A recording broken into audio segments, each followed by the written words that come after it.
Hi friends, Bigg Boss common ஷோவில் இன்றைக்கி வந்து ஒரு 2 டாஸ்க்கு தான் வச்சாங்க. குவிஸ் டாஸ்க்கு, அதுக்கப்புறம் ஆக்டிங் டாஸ்க்கு. இப்போது ஃபஸ்ட்டு சீசன்லேருந்து 9வது சீசன் வரலையுமே நடந்த ஒரு முக்கியமான நடந்த விஷயங்கள வந்து குவிஸ் டாஸ்க்கும் வச்சாங்க. அதில் வந்து ஆக்டிங்கு, இப்போ ஒரு எக்ஸாம்பிள் பார்த்தீங்கன்னா, கவினை வந்து ஃப்ரெண்டு வந்து பிரவீன் வந்து அடிப்பார் இல்லைங்களா?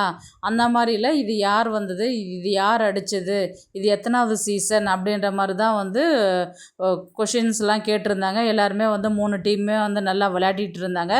இன்றைக்கி இந்த டீமில் என்ன ட்விஸ்ட்டுன்றது பார்த்தீங்கன்னா, இன்றைக்கி 2 பேர் வந்து எலிமினேஷன் ஆவாங்க அப்படின்ற மாதிரி தான் வந்து சொன்னாங்க. அதனால் ரொம்பவே எல்லாருமே சீரியஸாகவே விளையாடிக்கிட்டு இருந்தாங்க.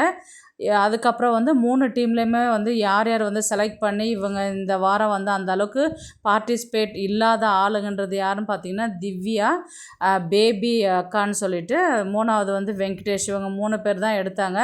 வெங்கடேஷ் வந்து நேர்மையாக சொல்லிட்டாரு, எனக்கு நான் பிக் பாஸ் வந்து டைம் கிடைக்கும் போது தான் பார்த்துருக்குறேன், நான் ஃபுல்லாக பார்த்ததில்ல. அதனால் எனக்கு இன்றைக்கி விளையாட்டில் வந்து நான் அவ்வளோவா இன்ட்ரெஸ்ட் இல்லாததுக்கான ரீசன் இதுவாக இருக்கலாம். நான் மற்ற டாஸ்கில் நல்லா தான் விளையாடிக்கிட்டு இருந்தேன் நான் அப்படின்வாங்க. பேபி வந்து என்ன சொல்லுவாங்கன்னா, எல்லா விளையாட்டுலையுமே நான் நல்லா விளையாடிட்டு இருந்தேன். இப்போ எனக்கு 2 நாளாக உடம்பு சரியில்லாதனால என்னால் அவ்வளோ விளையாட்டில் கான்சன்ட்ரேஷன் பண்ண முடியல அப்படின்னு அவங்க சொல்லுவாங்க. அவங்க திவ்யா வந்து நான் ஸ்டார்டிங்லேருந்து ப்ரோக்ராம் பார்க்கலனாலும் என்னால் முடிஞ்ச எஃபர்ட் நான் போட்டு நான் என்னுடைய பெஸ்ட்டு தான் நான் கொடுத்துட்டுருக்குறேன் அப்படின்ற மாதிரி 3 பேருமே வந்து அவங்களுடைய ஒப்பீனியன் வந்து சொல்லுவாங்க. மற்ற கண்டஸ்டன்ஸ்லாம் வந்து பார்த்திங்கன்னா, ஒரு சிலர் வந்து இன்ட்ரெஸ்ட் இருக்குது, இன்ட்ரெஸ்ட் இல்லை, அந்த அளவுக்கு இவங்களுக்கு வந்து ஒரு நாலேஜ் இல்லை, ரொம்ப ஒளிஞ்சிக்கிட்டே விளையாடுறாங்களோ, முன்னுக்கு வர மாட்டேங்கிறாங்க, கொஞ்சம் அவங்க நல்லா எக்ஸ்ப்ளோர் பண்ணணும், நல்லா வந்து போல்டாக பேசணும் அப்படின்ற மாதிரி தான் வந்து நிறைய கம்ப்ளைண்ட்ஸ் வந்து சொல்லியிருந்தாங்க. சரி, இப்போது இதில் என்ன ட்விஸ்ட் அப்படின்றது பார்த்தீங்கன்னா, 3 ஜட்ஜஸ்மே கலந்து பேசி இவங்க பேபி அக்கா வந்து சேவ் பண்ணிவிடுவாங்க. நெக்ஸ்ட்டு வந்து வெங்கடேஷும் திவ்யாவும் தான் இருப்பாங்க. இவங்க 2 பேருக்குன்னு சொல்லிட்டு ரெட் கார்டு வந்து காமிக்கிறாங்க.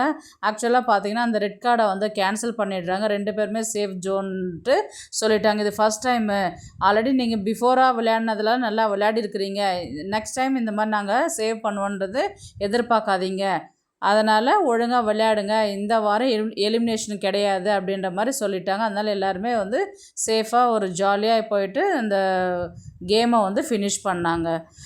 இந்த 3 பேரில் யாரை அனுப்பியிருக்கலாம், எதுக்கு தேவையில்லாத உட்கார வச்சிட்ருக்குறாங்கன்றது உங்களுடைய கருத்தை வந்து கமெண்ட்டில் பண்ணுங்கள்.